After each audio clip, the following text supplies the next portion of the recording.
just because this is topical, so Trump just got inaugurated, and an insane day of signing, what do they call it? Executive orders. Executive orders on stage in a stadium. That was incredible. And like, good or bad, it was just a crazy thing to see. And in his speech, he talked about tariffs. He talks about Canada being the 51st province of Canada. Right. Very disrespectful to the Canadians. But Kevin O'Leary has been outspoken about, Canada joining as the 51st state and what it could mean in some version of this. Have you thought about that? Like, obviously it doesn't seem like a serious proposal on its face, but any thoughts about the 51st state of Canada? No, I mean, I don't think it's a realistic outcome. Yeah. I don't think it's worth time thinking about it, because I don't actually think it's a real proposal. I think, it's designed to, as many other things that the U.S., the now current U.S. administration is about. A lot of it is about causing anxiety and chaos and bluster. Leverage. And ultimately, leading to leverage, which then leads to, an outcome that they're looking for. The 51st state thing, I think, is a head fake. I think the tariff thing, will there be tariffs? Probably. Will they be 25%? Maybe on some things. Will it be forever? No. I think, my instinct is that it's about it's a means to an end and getting something that they want.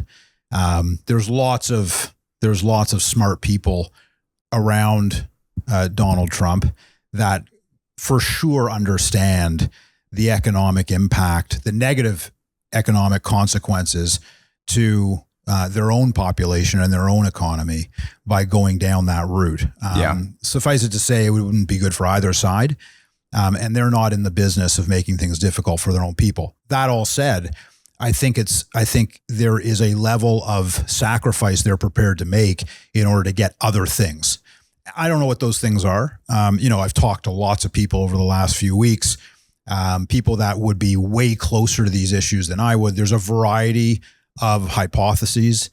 Some say that, the focus for the U.S. is all about border security and fentanyl and immigration and all those kinds of things. Some say it's about, a North American defense strategy. I've heard that theory that if you start looping in Canada, Greenland, Panama, et cetera, it really is starting to formulate a thesis around North American defense, particularly as it relates to the Arctic and the canal transportation and the shipping of goods through Panama. And our West Coast borders, our East Coast borders, and so on. So it's about, compelling Canada to do what, frankly, we should be doing anyway. I mean, and I've been pretty vocal about this over the years. I think us not committing to our 2% target, of GDP for NATO. I think Trudeau coming out and saying, not only are we not going to meet the 2%, we can't even tell you if we're ever going to get to 2%. Right.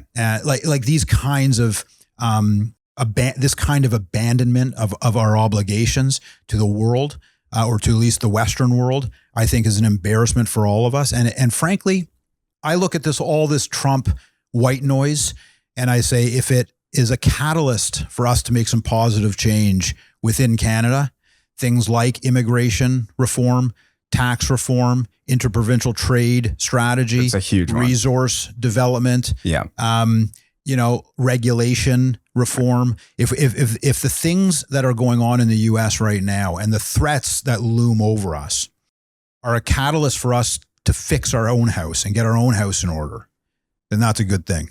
And I think there's an enormous opportunity in front of us to start doing those things. Now, we're in a bit of an air pocket because we don't have a standing prime minister. I mean, at the moment, but that'll change. That's a moment in time. That'll take a few months. I suspect that by June, if obviously no later than October, but I suspect by June we'll probably have a new government, and then we can get on our way and start fixing all the stuff we got to fix.